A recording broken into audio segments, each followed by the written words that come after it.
This is Grim Vision.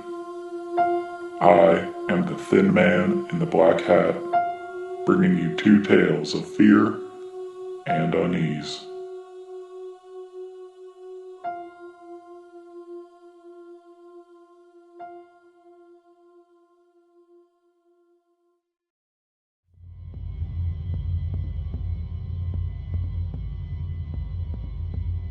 I have a delight for you this evening, dear listener. A real treat. I have for you two intimate, frank, and absolutely devastating conversations. Home. Supposedly, you can find the heart there. You might come across some real, fond memories there, too. But something else may be lurking there as well. Have I ever told you about my home? Oh, there's so much fun and delight to be had in Kennondale.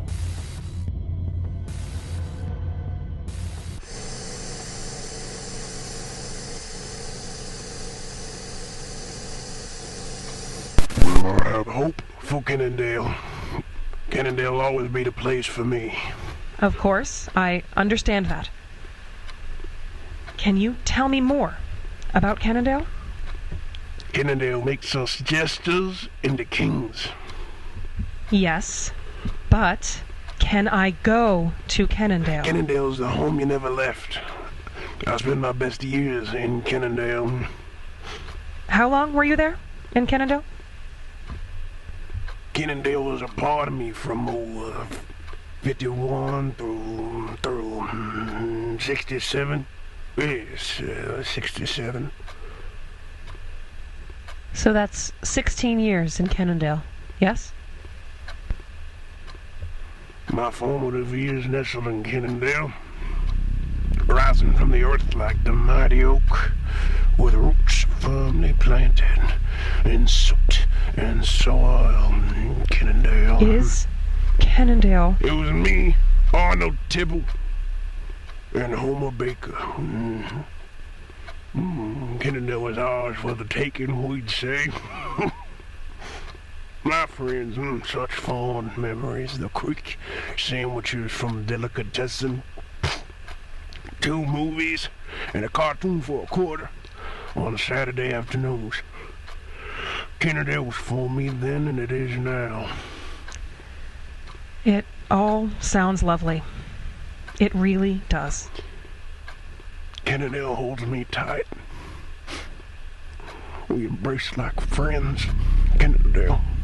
We would say that Kennondale is a hug from a friend. Kennondale is. And I know that makes you feel good. We all like a hug now and then. Yes, Kennondale. I'd like to go. What's that? I'd like to visit Kennondale. You talk about it all the time. I'd love to visit.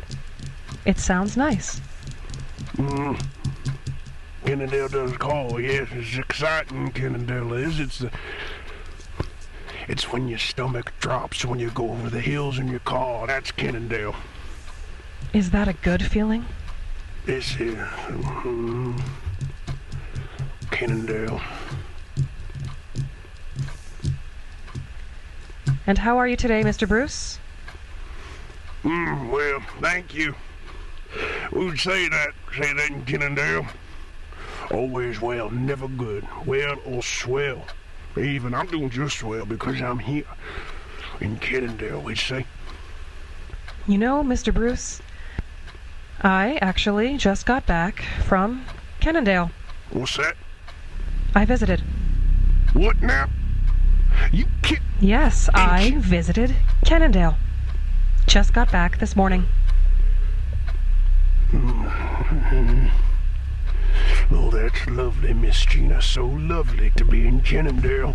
I had a great time. Why were you there? You fucking bitch, whore, cunt, you bitch, why Kennondale? Mr. Bruce, what's wrong? I just thought... Whore, there is Kennondale. Kennondale. You just spoke so fondly of Cannondale that I wanted to see it all for myself. What have you done? What did your cunt hands touch when you left your stain in Kennondale? Mr. Bruce, please. There is no need to speak like this. What are you fucking doing to Kennondale? Well, I checked in at the Fethworth Hotel close to 9 a.m. I had their breakfast as you recommended. I spent the rest of the morning walking through uptown. You were right. The cherry blossoms are beautiful this time of year. I hate you. For lunch, No, that is enough. I've heard enough. Kennondale. What is it, Mr. Bruce? What's bothering you? I have hope. I have hope for Kennondale. I have hope in Kennondale. Kennondale is the place for me. I sure am swell in Kennondale. You bitch, you bring your hubris and your wickedness to my Kennondale. You spoke so highly of Cannondale, Mr. Bruce, I wanted to visit. So we had more to talk about. Tell me, bitch. Mother of slutum. Were you at the Playhouse? Mr. Bruce, No! I had to see a show. My Kennondale. They were performing your favorite. Kennondale. It was Ronald's Tapestry. Kennondale. Mr. Bruce, the way they articulated that boy's body in front of all of those people. Kennondale. The way they changed his entire form. The boy didn't even look like a person when the men were done with him. Why are you doing this, mischievous? Kennondale. And when he tasted, after the performance was done, Kennondale. his young blood, Mr. My Bruce. Kennondale, you bitch. It was Son so of a bitch, sweet, cunt. Mr. Bruce. Kennondale. Mr. Bruce, where did you grow up? Kennondale. You know this, Miss Gina. Don't be silly. Where jesters are made kings? Where the wicked songs sing, the school bell rings, and the book bag swings. From every angel we rip their wings. Kennondale. I have hope for Kennondale. I have hope for Kennondale. And what happens when you get to Cannondale? When Kennondale calls for me, Gina, and I come home, this world, your neighbors, your family, friends, nothing. It was so nice speaking with you today, Mr. Bruce. We can talk more tomorrow, okay? I'd love to hear more about Miss Teddy's Cannondale tarts from her bakery. No, Gina, don't get me started. I must bring you one. Perhaps tomorrow, Mr. Bruce. Until then, I'd like for you to sleep well tonight and enjoy this new bit of candy I have for you from Thomas's Candy Shop. Thomas's in Kennondale? You're kidding. The one and only. Thank you. Oh, thank you, Mrs. Gina. Oh, you are too kind. Goodbye, Mr. Bruce. December 2nd, session 33. Symptoms of intense dissociative identity disorder persist. See callouts to victims. A. Tibble and H. Baker. Significant reaction and response to Ronald's Tapestry. Note: perhaps finally experiencing guilt for Ronald Tum's murder. Prescribed metaxalone. Note: see Thomas's Candy Shop for context tomorrow.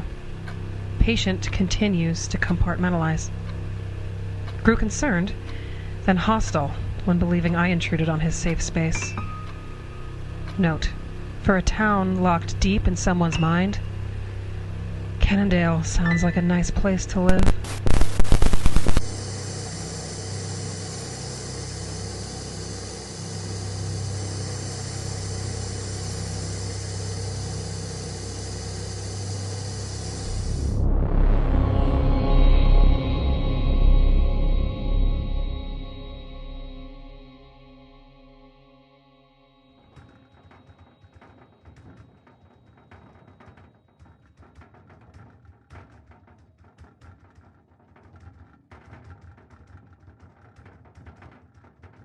Does life ever leave you wanting more? Do you feel satisfied and fulfilled? Does your mind or imagination ever seem to get away from you? Dear listener, I find myself asking these questions in the darkest hours of night, especially when I find that these fantasies continue. This is Dr. Alan Clayton. The date is November 6, 2020. My patient is chosen to remain anonymous but is given prior consent to the recording of today's session. How's your week been? Fine. Work going well? I'd say so. And what about your... Can we just cut to the chase here, please? Of course. How's it been? Terrible. Just... terrible. What's terrible about it? Everything. I can't sleep. I can barely eat.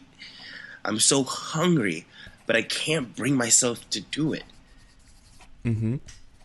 There's nothing I want more than for this to subside, to be buried alive in the back of my mind, to be burned alive at the fucking stake and left for the birds to pick and chew at. Mm-hmm. Why? It's wrong. Mm-hmm. But... Mm-hmm. But I want it so much. Mm-hmm. I can feel it all over my body. It creeps up my spine and inside my ear, and it just sits there, taunting me every day. Mm-hmm. It's like once I felt this, it was over. No chance for me. Mm-hmm. No chance for me to be normal. No chance for survival. That's it. It's done. I can never be me again. I can never be anything again. Mm-hmm. It consumes me. Mm-hmm. It consumes me whole. Till there's nothing left. No bones, no dust, just a memory to be soaked in bleach and left in the sun so that my family can attempt to remember only the best of me. Has the Prozac done anything? I don't cry anymore. Mm-hmm. And what about right now? How does it feel right now? Burning. Like a passion begging to be put out. Poetic. I try. So you are able to make light of this situation. I try. All right. So tell me. Where are you feeling this right now? Here. I feel it right here in my hands. Where in your hands? My palms. My nails. I want to try something. Look at your hands for me. Go ahead and look hard at those hands. At your palms and your nails. Focus. Focus and take a deep breath into your hands. Good. Take another one. With me this time. Listen.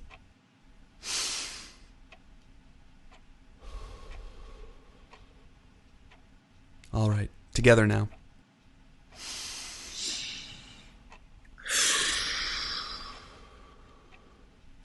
Last time. Make it count.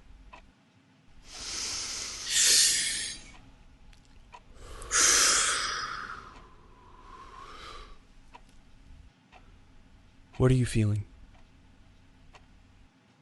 I'm not sure.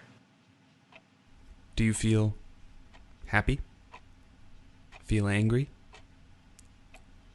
Do you feel like that was a complete waste of time? I'm not... I don't know. I don't know.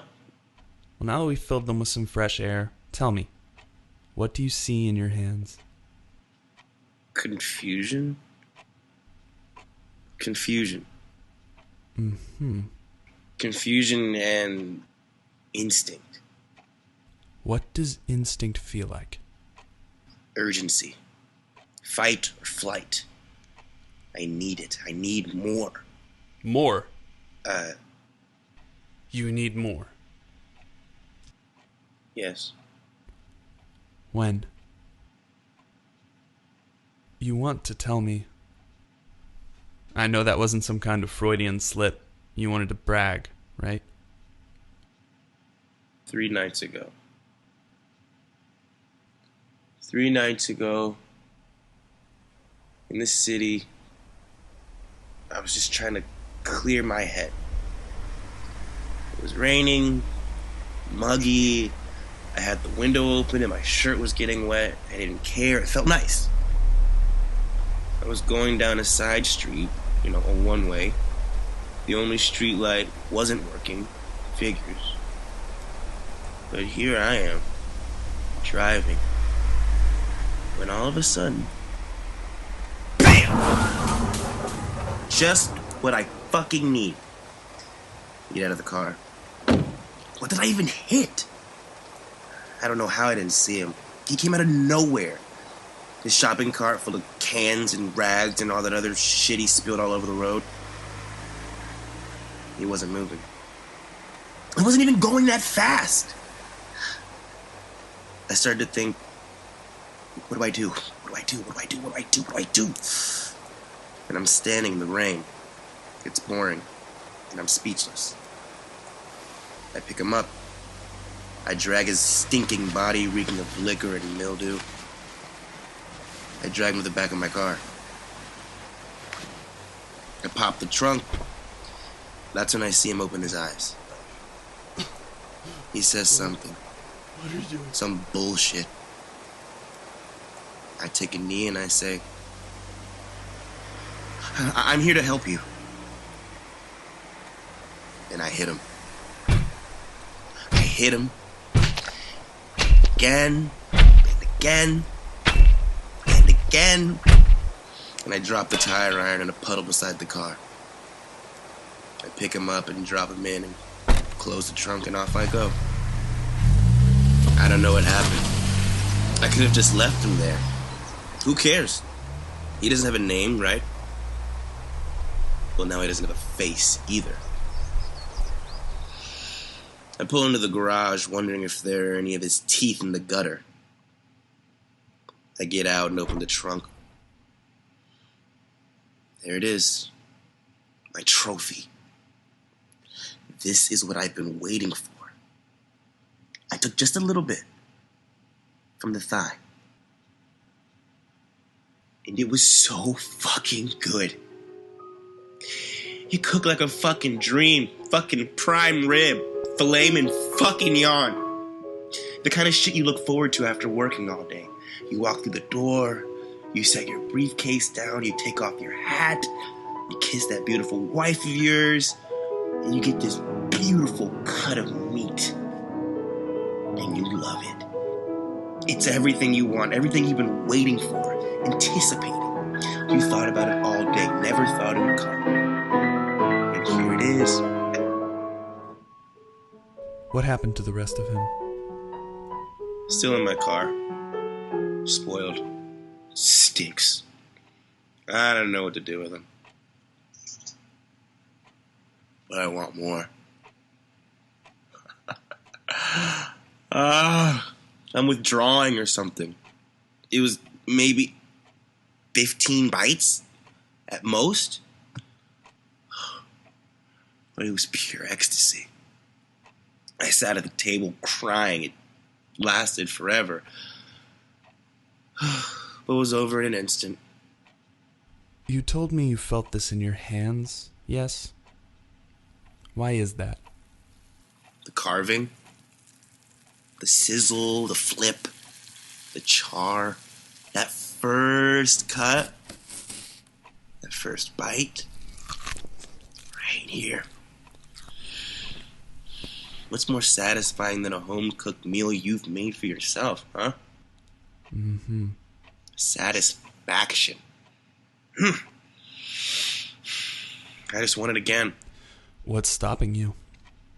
I'm sitting right here. I'd like to think I've got some pretty good meat on my legs. I don't know. What do you want? Meat. More meat. Then why not get more? I'm scared. You need to eat, right? You mentioned you were hungry when you sat down. I'm so hungry. I feel sick. I'm empty, but I could puke my guts out right now. I haven't eaten in days. When did you last eat? And I mean a full meal. I don't know. How about a rough estimate? Maybe 3 days? 5? A week? Yeah, a week sounds good. And the hunger just grows, yeah? It just doesn't stop. I know it doesn't. I want you to come back and see me again next week. Same time.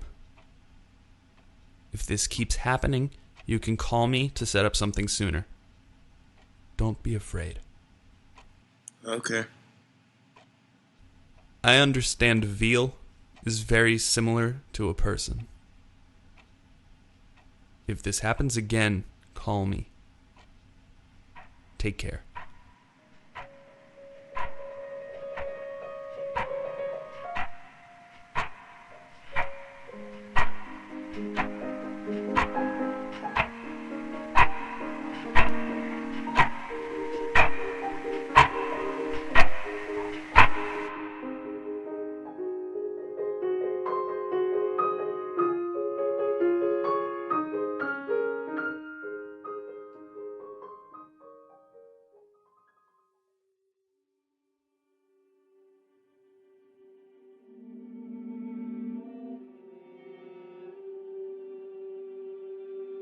Thank you for suffering the vision. Tonight featured production by Mike Bamford, stories by Jim Gullickson, and performances from Liz Hinton, Brendan Spann, Mike Bamford, Spencer Streno. Suffer the vision further by following us on Instagram at Grim Vision Podcast. If tonight left you cold and shaken, consider donating to our Patreon for exclusive content. It's patreon.com/grimvisionpodcast. The meek, the uninitiated, and general well-wishers may contact us at grimvisionpodcast@gmail.com. This has been Grim Vision. I am the thin man in the black hat, and I'll be seeing you again.